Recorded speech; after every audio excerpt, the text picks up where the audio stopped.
Hi hello welcome to the leaf view YouTube channel. ఈ వీడియోలో కనుమరుగవుతున్న రూపాయి కాయిన్ గురించి మాట్లాడుకుందాం. అసలు ఈ రూపాయి ఎలా పుట్టింది, అంటే కరెన్సీ ఎలా పుట్టింది, దాని పుట్టు పూర్వోత్తరాలు ఇప్పుడు ఎందుకు కనిపించడం లేదు, అలాగే ఆర్బీఐ కొత్తగా తీసుకొచ్చిన డిజిటల్ కరెన్సీ గురించి పూర్తిగా వివరించే ప్రయత్నం చేస్తా. మన ఓల్డ్ ఇండియన్ కరెన్సీలో లీస్ట్ డినామినేషన్ పైసా అనుకుంటాం కదా, దానికన్నా చిన్నది పై అనేది ఒకటి ఉంది. దాని గురించి కూడా మీకు క్లియర్ కట్ గా వివరించే ప్రయత్నం చేస్తా. చివరిగా చాలా రేర్ గా కనిపించే 2.5 రూపాయల నోటు ఎప్పుడో ఆర్బీఐ ఇంట్రడ్యూస్ చేసింది, అది కూడా మీకు చూపించే ప్రయత్నం చేస్తా. ఈ వీడియో చాలా ఇంట్రెస్టింగ్ గా ఉండబోతుంది, చివరి వరకు చూసే ప్రయత్నం చేయండి. ఇంకెందుకు ఆలస్యం, let's dive into the video.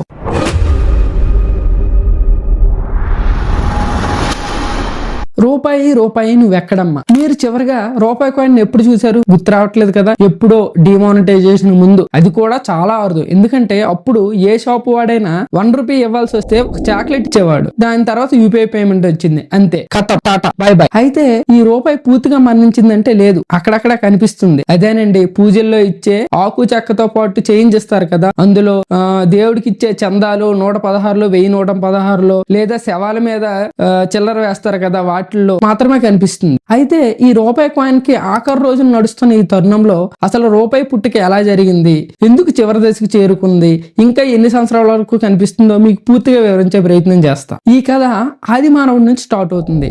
మానవ అవసరాలకు తగ్గట్టుగా ఆ రోజుల్లో వస్తు మార్పిడి విధానం ఉండేది. అంటే నీ దగ్గర ఉన్న టమాటాలు ఇచ్చి నీకు అవసరమైన ధాన్యం తీసుకోవడం, లేదా ఆవులకి మేకలు, వాళ్ళ మధ్య ఒక పరస్పర అంగీకారంతో జరిగేవి. అయితే తక్కువ లైఫ్ ఎక్స్పైరీ ఉన్న వస్తువులు, అదే కూరగాయలు, పాలు వంటి ఆహార పదార్థాల విషయంలో వాళ్ళు చాలా ఇబ్బంది పడేవాళ్ళు. ఈ ఇబ్బందుల నుంచి పుట్టుకొచ్చిందే కరెన్సీ. తర్వాత దశలో క్రీస్తు పూర్వం 7వ శతాబ్దంలో లిడియా దేశంలో మొదటి లోహపు నాణ్యాలు అందుబాటులోకి వచ్చాయి. తర్వాత వెండి, బంగారు నాణ్యాలు కూడా అందుబాటులోకి వచ్చాయి. భారతదేశంలో మౌర్య సామ్రాజ్యంలో వెండి నాణ్యాలు అందుబాటులోకి వచ్చాయి. దాని బరువు మరియు ఆకారం ప్రకారం విలువను కట్టేవాళ్ళు. అయితే మన దేశంలో బంగారం, వెండితో పాటు వజ్రాలు, వైడూర్యాలు కూడా కరెన్సీ కింద వాడేవాళ్ళు. ఇక రూపాయి పుట్టుక విషయానికి వస్తే, ఇండిపెండెన్స్ డేకి ముందే బ్రిటిష్ ఇండియా టైంలో 1757లో రూపాయి కాయిన్ స్టార్ట్ చేశారు. 1949లో ఆర్బీఐ స్థాపించబడి ఇండియాలో కరెన్సీని కంట్రోల్ చేయడం స్టార్ట్ చేసింది. కాకపోతే దానికన్నా ముందే అనా, పరక అంటూ కొన్ని అమల్లో ఉండేవి. అయితే వీటిని ఆర్బీఐ వచ్చాక 1957లో డెసిమలైజేషన్ చేసి ఒక రూపాయికి 100 నయా పైసలుగా మార్చింది. ఫైనల్గా మన రూపాయి 1957లో ప్రాణం పోసుకుంది. అయితే ఈ రూపాయి 2008 వరకు తన విలువ తగ్గుతూ వస్తున్న తన ఉనికిని కాపాడుకోగలిగింది. 2008 నవంబర్లో డిమానిటైజేషన్ అనౌన్స్ చేశారు. మనీ కోసం ప్రజలు ఏటీఎం దగ్గర గంటలు వెయిట్ చేశారు. ఇదే టైంలో యూపీఐ పేమెంట్స్ మొదలయ్యాయి. అలాగే ఇంటర్నెట్ యూసేజ్ కూడా పెరిగింది. ఇవన్నీ కలిసి ఫిజికల్ కరెన్సీకి ప్రజలు దూరంగా యూపీఐ పేమెంట్స్కి దగ్గరగా చేరారు. ఈ రోజుల్లో చిల్లర కొట్టి నుండి, కూరగాయల షాప్ నుండి పెద్ద షోరూమ్ వరకు అంతా ఆన్లైన్ పేమెంట్స్ నడుస్తున్నాయి. అందువల్ల పెద్ద నోట్లైన 500, 100 అప్పుడప్పుడు కనిపిస్తాయి, కానీ రూపాయి మాత్రం చాలా అరుదుగా కనిపిస్తుంది. నెక్స్ట్ 10 yearsలో రూపాయి కాయిన్ ఇలా ఉండేది అని ఇంటర్నెట్లో చూసుకోవడమే తప్ప ఫిజికల్గా కనిపించే అవకాశమే లేదు. నేను ఎందుకు ఇంత ఖచ్చితంగా చెప్తున్నానంటే, ఇప్పుడు యూపీఐ పేమెంట్స్తో పాటు ఆర్బీఐ రీసెంట్గా ఇంట్రడ్యూస్ చేసిన డిజిటల్ కరెన్సీ వల్ల అసలు ఫిజికల్ కరెన్సీ కనిపించే అవకాశమే లేదు. సో మేబీ పెద్ద నోట్లు అయితే కనిపించవచ్చు, కానీ ఈ చిల్లరైన రూపాయి, 2 రూపాయలు, 5 రూపాయల కాయిన్స్ ఇవి కనిపించే అవకాశం అసలు ఉండనే ఉండదు. చాలా మంది 1 పైసా, 2 పైసా వంటి కాయిన్స్ ని యాంటిక్ పీసులుగా ఎలా దాచుకుంటారో అదే వరుసలోకి ఈ రూపాయి, ఈ 5 రూపాయల కాయిన్, 10 రూపాయల కాయిన్ కూడా చేరే టైం చాలా దగ్గరలోనే ఉందనడంలో ఎటువంటి సందేహం లేదు. నేను ఎందుకు ఇంత ఖచ్చితంగా చెప్తున్నానంటే, యూపీఐ పేమెంట్స్ తోడుగా ఆర్బీఐ కొత్తగా అనౌన్స్ చేసిన డిజిటల్ కరెన్సీ, ఈ డిజిటల్ కరెన్సీ వల్ల ఫిజికల్ కరెన్సీ కనిపించే అవకాశాలు చాలా తక్కువగా కనిపిస్తాయి. సో ఇప్పుడు ఈ డిజిటల్ కరెన్సీ అంటే ఏంటో మీకు క్లియర్గా ఎక్స్ప్లెయిన్ చేసే ప్రయత్నం చేస్తా. ఇప్పటి వరకు డిజిటల్ పేమెంట్స్ అంటే PhonePe, Google Pay, net banking. అయితే వీటికి ఇంటర్నెట్, బ్యాంక్ అకౌంటు, మధ్యవర్తులైన పేమెంట్ యాప్స్ ఏవి మన ఫోన్పే, గూగుల్ పే, పేటిఎం లాంటివి అవసరం ఉండేవి. అయితే ఈ మధ్యవర్తుల్ని ఎలిమినేట్ చేస్తూ, అలాగే ఇంటర్నెట్ అవసరం లేకుండా పేమెంట్ అవ్వడానికి ఆర్బీఐ తీసుకొచ్చిందే ఈ డిజిటల్ కరెన్సీ. డిజిటల్ కరెన్సీ అంటే ఎలక్ట్రిక్ రూపంలో ఉండే కరెన్సీ. ఇది భౌతిక రూపంలో ఉండే కరెన్సీకి ఆల్టర్నేటివ్, వాడడానికి సేఫ్గా, సెక్యూర్గా ఉండే డిజిటల్ క్యాష్. ఇది ఆర్బీఐ యాక్ట్ 1934 ప్రకారం చట్టబద్ధంగా చలామణి అయ్యే డబ్బు.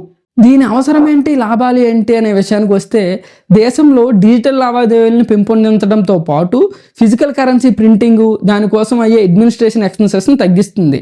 ఇంకా లాభాల విషయానికి వస్తే ఇంటర్నెట్ లేని ప్రాంతంలో దీన్ని వాడవచ్చు. ఇది టెలికాం ఎన్ఎఫ్టి టెక్నాలజీని వాడుకుంటుంది. అయితే ఇప్పుడు దీన్ని ఎలా వాడాలో చెప్తా. దీనికోసం మనం ఈ వ్యాలెట్ ని డౌన్లోడ్ చేసుకోవాలి. అలాగే మన బ్యాంక్ అకౌంట్ ని యాడ్ చేసి ఆ బ్యాంక్ అకౌంట్ నుంచి ఈ వ్యాలెట్ కి మనీ యాడ్ చేసుకోవాలి. అయితే బ్యాంక్ అకౌంట్ నుంచి ఈ వ్యాలెట్ కి మనీ యాడ్ చేసేటప్పుడు మనం కరెక్ట్ గా వాటి డినామినేషన్ చెప్పాలి. ఫర్ ఎగ్జాంపుల్ నాకు ఇప్పుడు ఒక 500 రూపీస్ కావాలి నావి ఈ వ్యాలెట్ లోకి అంటే నేను 500 రూపీస్ నోట్స్ ఒకటి కావాలా, లేదా 100 రూపాయల నోట్లు 5 కావాలా, లేకపోతే 200 నోట్లు 2, 100 రూపాయల నోట్ ఒకటి కావాలా అని క్లియర్ కట్ గా మనం ఎక్స్ప్లెయిన్ చేయాలి. నాకు ఇప్పుడు ఓన్లీ చేంజ్ కావాలంటే నేను రూపాయి నోట్లు 500 కూడా యాడ్ చేసుకోవచ్చు. సో ఇప్పుడు దీని వాడకం ఎలా ఉంటుందంటే సేమ్ మనం ఫిజికల్ కరెన్సీని ఎలా వాడతామో దీన్ని కూడా అలానే వాడతాం.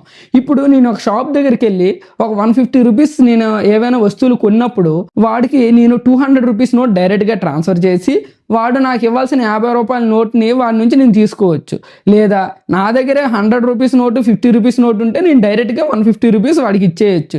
కానీ ఇది మన యూపీఐ పేమెంట్ లాగా డైరెక్ట్గా 150 అని కొట్టి పేమెంట్ చేయడం కాదు.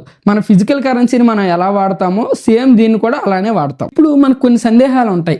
ఈ వ్యాలెట్లో అమౌంట్కి ఇంట్రెస్ట్ వస్తుందా అంటే ఇప్పుడు మన చేతిలో ఉన్న క్యాష్కి ఇంట్రెస్ట్ వస్తుందా? సో ఇది సేమ్ మన ఈ వ్యాలెట్లో ఉన్న డబ్బు మీ చేతిలో ఉన్న క్యాష్ రెండు ఈక్వల్. ఇది జస్ట్ రూపంలో మార్పు అంతే తప్ప ఫిజికల్ కరెన్సీకి ఈ డిజిటల్ కరెన్సీకి ఏం తేడా లేదు. అయితే ఈ డిజిటల్ కరెన్సీని ఆల్రెడీ బహుమాస్, జమైకా, నైజీరియా వంటి దేశాలు పూర్తి స్థాయిలో ఇంప్లిమెంట్ చేశాయి. ఇది మన ఇండియా అండ్ చైనాలో పైలట్ ప్రాజెక్ట్ కింద ప్రారంభించడం జరిగింది. సో ఈ పైలట్ ప్రాజెక్ట్ వన్స్ సక్సెస్ అయితే దీన్ని పూర్తి స్థాయిలో ఇంప్లిమెంట్ చేయడానికి ఇండియన్ గవర్నమెంట్ సిద్ధంగా ఉంది. మన వరల్డ్ కరెన్సీలో లీస్ట్ డెనామినేషన్ అయిన పై గురించి ఇప్పుడు మీకు వివరించే ప్రయత్నం చేస్తా.